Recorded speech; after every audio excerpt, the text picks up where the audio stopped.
ഇന്ന് AKG ജീവിച്ചിരുന്നെങ്കിൽ പിണറായി വിജയനെ ചവിട്ടി പുറത്താക്കുമായിരുന്നുവെന്ന് BJP സംസ്ഥാന കോർ കമ്മിറ്റി അംഗം AN രാധാകൃഷ്ണൻ. തൊഴിലാളി ദ്രോഹ നടപടികളുമായി പോകുന്ന ഇടത് സർക്കാർ ജനങ്ങൾക്ക് നൽകിയ ഇരുട്ടടിയാണ് പുതിയ ബജറ്റ് എന്നും അദ്ദേഹം പറഞ്ഞു. കോഴിക്കോട് മാരാർജി ഭവനിൽ BJP ജില്ലാ സമിതി യോഗം ഉദ്ഘാടനം ചെയ്യുകയായിരുന്നു അദ്ദേഹം. കേന്ദ്ര സർക്കാരിനെതിരെ സംസ്ഥാന സർക്കാരും പ്രതിപക്ഷവും ചേർന്ന് ആസൂത്രിതമായ കള്ളപ്രചരണം നടത്തുകയാണ്.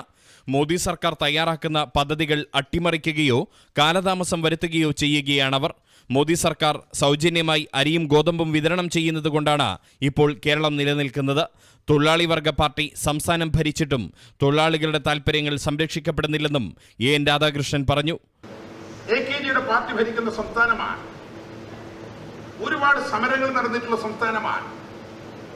ഈ സംസ്ഥാനത്തെ KSRTC തൊഴിലാളികൾ അവരുടെ ശമ്പളം കിട്ടുന്നതിന് വേണ്ടി കോടതിയിൽ പോകുന്നു. എല്ലാ മാസവും 3-ാം തീയതി ശമ്പളം കിട്ടണമെന്ന് ആവശ്യപ്പെട്ടുകൊണ്ടാണ് കോടതിയിൽ പോയത്.